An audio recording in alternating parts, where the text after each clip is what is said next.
안녕하세요. 암을 포함한 모든 질병 피가 답이다 저자 이현철입니다.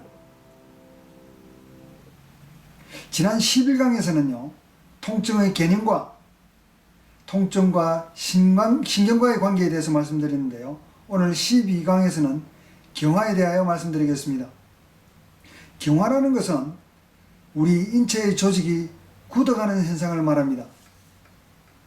더 정확하게 말하면 세포가 혈액을 제대로 공급받지 못해 죽어간다는 것입니다. 이해를 돕기 위하여 피부 조직에 국한하여 말하면 발 뒤꿈치에 붙어있는 각질은 딱딱하게 굳어 떼어내더라도 통증이나 감각이 없습니다. 이는 우리 몸에 붙어있으나 살아있는 조직이 아니기 때문입니다. 발 뒤꿈치 조직 세포에 피가 극단적으로 차단되었기 때문입니다. 떼어져 나온 각질은 최고도로 경화된 조직인 것입니다. 우리 인체의 모든 조직들은 혈액의 공급 정도에 따라 경화 정도가 심화됩니다. 경화의 정도가 심화될수록, 다시 말해 혈액 차단 정도가 높아질수록 경화도가 높아지게 되고 조직은 굳어지게 되며 감각도 무뎌진다는 사실입니다.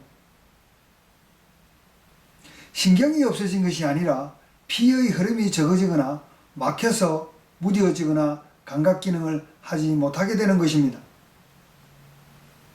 사일에서는 경화의 개념이 대단히 중요합니다. 세포나 조직에 혈액이 차단되는 주요 원인이 어혈이고, 이로 인하여 세포나 조직에 산소와 영양의 공급이 차단되어 세포나 조직은 점차 경화되어 가기 때문입니다. 경화의 정도에 따라 해당 부위의 혈액 차단도를 가늠할 수 있을 뿐 아니라 실제로 경화된 조직을 사일해 보면 어혈을 추출하기가 매우 힘든 것임을 알 수 있습니다.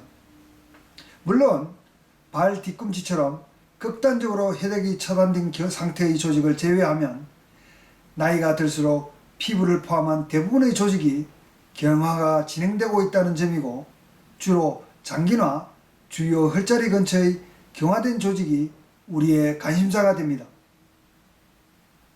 결국 노화가 많이 진행된 조직이거나 연령대가 높을수록 경화가 높게 나타나게 됩니다.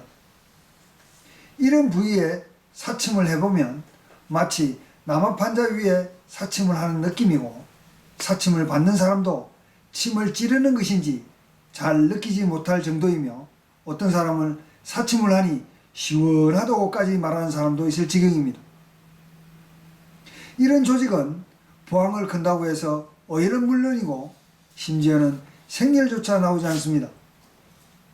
이럴 때는 MP 방법과 마중무 효과법에서 설명하겠지만, 조직의 뭉쳐져 있는 부분을 마사지 해주면서 MP 방법을 사용하기를 2, 3회 반복한다면 점차 어혈량이 증가해가는 것을 확인할 수 있을 것입니다. 경화된 부분은 사일을 하면 어떻게 될까요? 당연히 활성화됩니다. 그러나 시간은 필요합니다. 어혈로 막힌 모세혈관에서 어혈을 제거하여 깨끗한 피를 통하게 해주면 경화된 부분의 다 죽어가던 세포가 다시 살아나고 재생되어 제1을 다하게 되는 것입니다. 경화되어 굳어진 부분이 부들부들해지는 겁니다.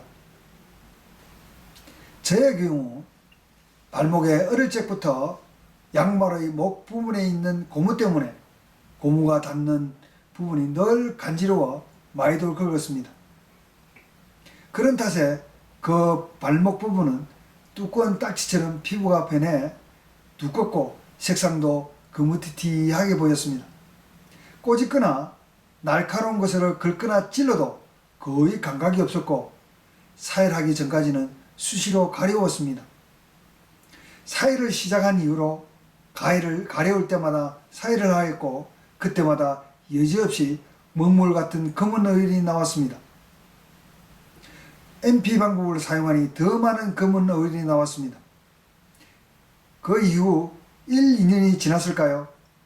잊고 지내다 우연히 발목을 보니 거칠거칠하고 거무튀튀하던 피부가 부드러워진 상태였습니다. 당연히 가렵지도 않았으니 잊고 지내었던 것입니다. 피부 색상도 주름 피부와 비슷하게 거의 돌아온 상태였습니다. 경화된 부분의 사열 효과인 것입니다.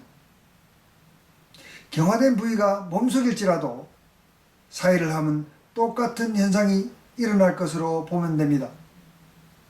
우리 인체가 스스로 되돌려 놓은 것입니다. 피는 알파요 오메가인 것입니다. 현대학이 그럴 수 있을까요? 피부 이식 위에는 방법이 없을 것입니다. 이상으로 오늘은 짧지만 대단히 중요한 의미를 갖는 경화에 대하여 말씀드렸습니다. 다음 시간에는 사일의 방법에 대해서 말씀드리도록 하겠습니다. 구독과 좋아요 버튼을 꼭 눌러주시길 당부드립니다. 평안한 일상 되시기 바랍니다. 감사합니다.